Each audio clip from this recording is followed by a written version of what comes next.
প্রবাসী ভাই বোনদের কাছে বিনয়ের সাথে আবারও করজোড়ে অনুরোধ করতে চাই, এই মিথ্যা গুজবে আপনারা কান দিবেন না।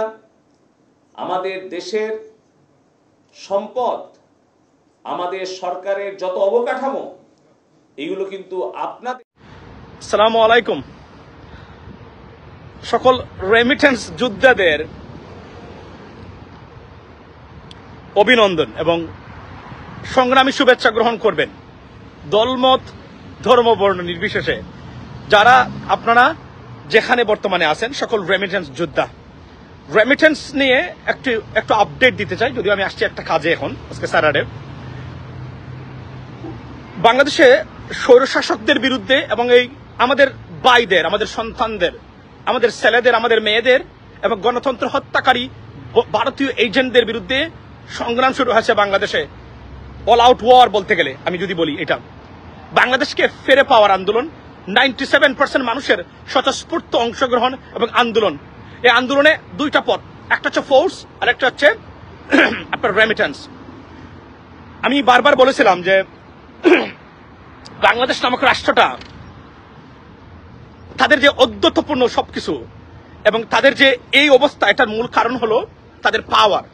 মূল যে পাওয়ারটা সেটা হচ্ছে রেমিটেন্স বা অর্থকরী লুটপাট।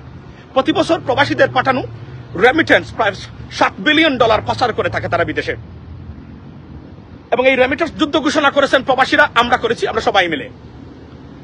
এবং রেমিটেন্স সর্বশেষ ফলাফল হচ্ছে এই দুর্বৃত্তদের ধরার জন্য যে আজকে মালয়েশিয়া থেকে সমকালের রিপোর্ট, মালয়েশিয়া থেকে রেমিটেন্স অর্ধেকে নেমে এসেছে। ওই দিনও আসেনি একদিনের রেমিটেন্স, অর্থাৎ। এবং মন্ত্রী পলক আপনারা দেখলেন ভিডিওতে, কান্নাকাটি, হাত জোর করে কান্নাকাটি করা শুরু করে দিয়েছে। বলছেন যে আপনারা গুজবে কান দিবেন না, এটা বাংলাদেশের ক্ষতি হবে। মন্ত্রী পলক অবশেষে, আমি 3.5 বছর থেকে যুদ্ধ শুরু করেছিলাম প্রবাসীদের এই আন্দোলন নিয়ে, যে দেশটাকে প্রবাসীরা খাওয়ায়, প্রবাসীরা পড়ায়, কিন্তু তাদের যে নির্যাতনের শিকার হয়েছে এয়ারপোর্ট থেকে শুরু করে, বিদেশে এম্বাসি থেকে শুরু করে, আমার নিজের দেখা, আমি নিজে উইটনেস ছিলাম কয়েকটা এম্বাসি, হাই কমিশন এবং এম্বাসিতে, যে আমি দেখেছি প্রবাসীদের সাথে কি ধরনের দুর্ব্যবহার করা হয় এবং কি ধরনের সিন্ডিকেট বাণিজ্য আমাদের বিদেশি মিশনগুলোতে তারা রেখেছেন। আজকে এসে হাত দূর করে বলছেন গুজবে কান দিবেন না। কোনটা গুজব? বলছেন যে দেশের ক্ষতি হবে। প্রতি বছর প্রবাসীদের পাঠানো রেমিটেন্স $7 বিলিয়ন পাচার করেন আপনারা। এটা কি এর চেয়ে বড় ক্ষতি? প্রথমে বলি, এই ক্ষতিগ্রস্ত অবশ্যই এটা দুঃখজনক ঘটনা আমাদের জন্য, এটা আমাদের জানমালের ক্ষতি, বাংলাদেশের ক্ষতি। কিন্তু আমি প্রশ্ন করতে চাই, এই ক্ষতির মূল নায়ক কারা? কারা আজকে বাংলাদেশিদের, আমাদের ছাত্রদেরকে এই পথে লেলিয়ে দিয়েছে? ছাত্রলীগকে লেলিয়ে দিয়েছিল ছাত্ররা। আর ক্ষতি, কোন ক্ষতি? প্রতি বছর $5 বিলিয়ন আপনি পাচার করেন দেশটাকে। আপনার পরিকল্পনা মন্ত্রীর খুদ বক্তব্য, এটা আমার বক্তব্য নয়। এটা কি এর চেয়ে বড় ক্ষতি? এই পর্যন্ত 1,18,000 কোটি টাকা পাচার করেছেন আপনাদের সময়ে, এটা কি এর চেয়ে বড় ক্ষতি? বাংলাদেশকে জঙ্গিবাদী রাষ্ট্র হিসেবে প্রতিষ্ঠা করেছেন বিদেশের একটা দেশের সাথে মিলে। এই কালকেও বলেছেন এটা জঙ্গিবাদের কারখানা, এবং সারা বাংলাদেশের মুসলমানদেরকে জঙ্গি হিসেবে আখ্যায়িত করেছেন সারা বিশ্বে। এটা কি তার চেয়ে বড় ক্ষতি মন্ত্রী পলক?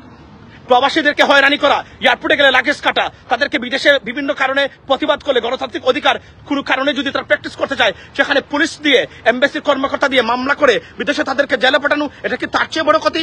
বাবল যে আমাদের যে সন্তানদেরকে প্রায় 300 থেকে 500, অফিসিয়ালি 300, প্রথম আলো রিপোর্ট 500 পর্যন্ত, এর চেয়ে বেশি হাজার হতে পারে, আমরা জানি না কোনটা সঠিক। এই আমাদের সন্তানদেরকে যে বুকের আপনার যাদেরকে পাখির মতো গুলি করে মেরেছেন, আজকে দেখলাম একটা গুলিতে 2 জন মানে ছাত্রকে, একটু আগে একটা ক্লিপ দেখে আসলাম, হত্যা করেছেন। এই ক্ষতিগুলা কি তার চেয়ে বড় ক্ষতি? আপনার সেতু ভবন ডেটা সেন্টার, এটা হচ্ছে হাউস অফ ইভিলস। তারপরে বলছি, এটা ফিক্স করতে পারবেন আপনি, কিন্তু যে প্রাণগুলা নিয়েছেন এই কারণে, এগুলা কি ফেরত দিতে পারবেন মন্ত্রী পলক? এই ক্ষতিটা কি তার চেয়ে বড় ক্ষতি? ক্ষতি কারা করে? আপনার দলের এমপিরা বিদেশে গিয়ে ধরা খায়, বিদেশে গিয়ে মাদক পাচারে ধরা খায়, বিদেশে গিয়ে বদমাশি করতে ধরা খায়, হত্যার শিকার হয়, জেলে তাকে এখন পর্যন্ত। এটা কি তার চেয়ে বড় ক্ষতি? এবং আজকে এই সময় এসে দেশের যে বদনাম করিয়েছেন সারা বিশ্বে, এই ক্ষতিগুলা কি তার চেয়ে বড় ক্ষতি মন্ত্রী পলক? আমি জিজ্ঞেস করতে চাই। আর প্রবাসীরা এতটা বছর, পৃথিবীর কোন দেশের প্রবাসীরা এতটা লঘু লাঞ্ছনা এবং বঞ্চনার শিকার হয়? ভারতীয়রা যায় 34,000 টাকায় আর বাংলাদেশে কত যায় 5 লক্ষ 7 লক্ষ টাকা দিয়েও গিয়ে যেদিন থেকে একজন প্রবাসী বিদেশে যাওয়ার কল্পনা করে সেদিন থেকে আপনারা শুরু করেন তাকে হয়রানি করা, পাসপোর্ট পাওয়া থেকে শুরু করে। এটা কি তার চেয়ে বড় ক্ষতি?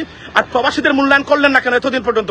এখন বলেন এগুলা আপনারা বানিয়েছেন না, আপনারা বলেন যে নিজেরা অর্থ করে বানিয়েছেন। শেখ হাসিনা গর্ব করে বলে আমি বানিয়েছি, আমি উন্নয়ন করেছি। কখনো বলেছে প্রবাসীদের টাকায় আমরা এগুলা করেছি? এখন ঠেলার নাম বাবাজি। আমি আবার বলছি এদেশকে স্বাধীন করতে হবে। এদেশ ভয়ঙ্কর বিপদের সম্মুখীন। এবং আমি আমার কথা 3.5 বছর আগে যে যুদ্ধ শুরু করেছিলাম প্রবাসীদেরকে নিয়ে, যে এই প্রবাসীরাই বাংলাদেশটাকে খাওয়ায়। আপনারা কত $70 বিলিয়ন ইম্পোর্ট করেন, এক্সপোর্ট করেন কত $65 বিলিয়ন। 5 বিলিয়ন, এবং গার্মেন্টস মালিকরা যদি $45 বিলিয়ন আনে, খরচ করে তারা $42 বিলিয়ন। যে দেশটা যাদের উপরে ভরসা করে টিকে আছে তারা হচ্ছে এই প্রবাসী। ন্যূনতম সম্মান পায়নি এরা কখনো।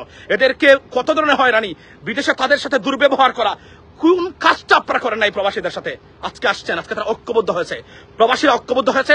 তারা তাদের দেশকে আবার স্বাধীন করবে, তারা তাদের দেশে আইনের শাসন প্রতিষ্ঠা করবে। যদি রেমিটেন্স পেতে চান, অনতিবিলম্বে তত্ত্বাবধায়ক সরকার ডেকে এখন নির্বাচন দেন। গণতান্ত্রিক প্রক্রিয়ায় যদি আবার নির্বাচিত হয়ে আসতে পারেন, প্রবাসীরা হাত জোর করে পকেট উজাড় করে দিয়ে বাংলাদেশকে আবার সাহায্য করবে। আর না হলে এই রেমিটেন্স যুদ্ধ চলবে যতক্ষণ পর্যন্ত না দুর্বৃত্ত মুক্ত বাংলাদেশ হয়, স্বৈরাচার মুক্ত বাংলাদেশ হয়, সেদিন পর্যন্ত চলবে। আমি একটু পরে আমার চ্যানেল ইউএস বাংলা ইউটিউব চ্যানেলে লাইভে যাব, সেখানে সকল প্রবাসীদেরকে আমন্ত্রণ জানাচ্ছি। ভালো থাকবেন, আসসালামু আলাইকুম। প্রবাসী ভাই বোনদের কাছে বিনয়ের সাথে আবারও করজোড়ে অনুরোধ করতে চাই, এই মিথ্যা গুজবে আপনারা কান দিবেন না।